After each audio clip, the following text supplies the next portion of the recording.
પ્રાસંગિક જેનો વિષય છે ભારત રત્ન મહાનુભાવો. સંપાદન અને પઠન આરતી ભટ્ટ. પ્રધાનમંત્રી નરેન્દ્ર મોદીએ બે ભૂતપૂર્વ પ્રધાનમંત્રી ચૌધરી ચરણસિંહ અને નરસિમ્હા રાવ તથા કૃષિ વિજ્ઞાની ડોક્ટર એમ.એસ. સ્વામીનાથનને ભારતનું સર્વોચ્ચ નાગરિક સન્માન ભારત રત્ન આપવાના સરકારના નિર્ણયની ઘોષણા 9મી ફેબ્રુઆરી 2024 કરી છે. દેશના પૂર્વ પ્રધાનમંત્રી પામુલપતિ વેંકટ નરસિમ્હા રાવને મરણોપરાંત ભારત રત્નથી સન્માનિત કરવામાં આવ્યા છે. રાવે આર્થિક સુધારા ક્ષેત્રે મહત્વપૂર્ણ યોગદાન આપ્યું હતું. 1991 થી 1996 સુધી ભારતના 9મા પ્રધાનમંત્રી તરીકે દેશની સેવા કરી હતી. 28 જૂન 1921ના તત્કાલીન હૈદરાબાદ રાજ્યના વારંગલ જિલ્લાના વંગારા ગામમાં જન્મેલા રાવની ઘણા દાયકા સુધી ઉલ્લેખનીય રાજકીય કારકિર્દી રહી હતી. તેઓ તેલુગુ, હિન્દી, અંગ્રેજી, દ્રવિડ તથા ઇન્ડો યુરોપીય ભાષાઓ સહિત 18 જેટલી ભાષાના જાણકાર હતા. તેમણે પોતાનું ઉચ્ચ શિક્ષણ કાયદાના અભ્યાસ સાથે પૂર્ણ કર્યું હતું. પોતાની રાજકીય કારકિર્દી સિવાય રાવ એક વિદ્વાન અને લેખક હતા, જેણે ભારતના સાંસ્કૃતિક અને બૌદ્ધિક પરિપ્રેક્ષ્યમાં યોગદાન આપ્યું હતું. તેમણે 23 ડિસેમ્બર 2004ના અંતિમ શ્વાસ લીધા હતા. ચૌધરી ચરણસિંહ દેશના 5મા પ્રધાનમંત્રી હતા અને કિસાન નેતા હોવા ઉપરાંત હરિયાણા, રાજસ્થાન, પંજાબ સહિત અનેક રાજ્યના જાટ સમુદાય પર તેમનો પ્રભાવ હતો. ચૌધરી ચરણસિંહનો જન્મ 6 ડિસેમ્બર 1902માં ઉત્તર પ્રદેશના મેરઠ જિલ્લાના નૂરપુર ગામે જાટ કિસાન પરિવારમાં થયો હતો. તેમણે 1923માં સ્નાતક, 1925માં અનુસ્નાતક ડિગ્રી મેળવી હતી. આગ્રા યુનિવર્સિટીથી તેમણે કાયદાનો અભ્યાસ પૂર્ણ કર્યા બાદ 1928માં વકીલાત શરૂ કરી હતી. 3 એપ્રિલ 1967 થી 17 એપ્રિલ 1968 સુધી તેઓ ઉત્તર પ્રદેશના મુખ્યમંત્રી પદે રહ્યા હતા.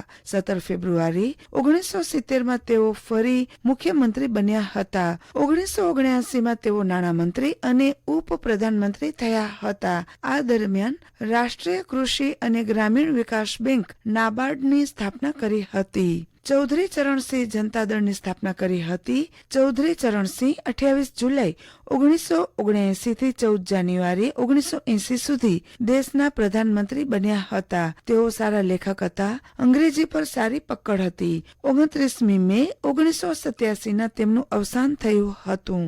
કેન્દ્ર સરકારે કૃષિ ક્રાંતિના જનક અને પ્રખ્યાત કૃષિ વૈજ્ઞાનિક એમ.એસ. સ્વામીનાથનને દેશના સર્વોચ્ચ સન્માન ભારત રત્ન જાહેર કર્યો છે.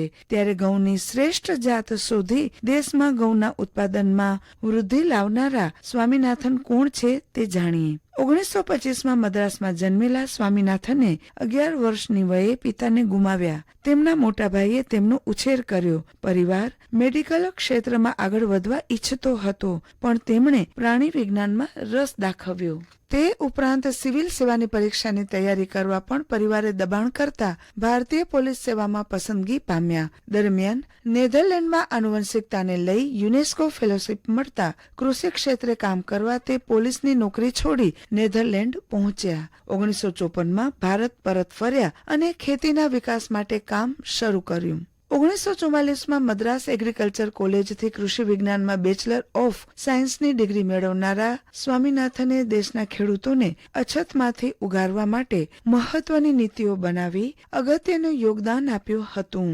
કૃષિ ક્ષેત્રે યોગદાન બદલ તેમને 1967માં પદ્મશ્રી, 1971માં મેક્સેસે પુરસ્કાર, 1972માં પદ્મભૂષણ, 1987માં વિશ્વ ખાદ્ય પુરસ્કાર, 1989માં વિભૂષણ એનાયત કરાયા હતા. ગત વર્ષ 28 સપ્ટેમ્બરે એમ.એસ. સ્વામીનાથનનું ચેન્નઈ ખાતે નિધન થયું હતું. હમણાં જ આપ પ્રાસંગિક સાંભળી રહ્યા હતા, જેનો વિષય હતો ભારત રત્ન મહાનુભાવો. સંપાદન અને પઠન આરતી ભટ્ટ. પ્રસારણ આકાશવાણીના ભુજ કેન્દ્ર પરથી કરવામાં આવ્યું.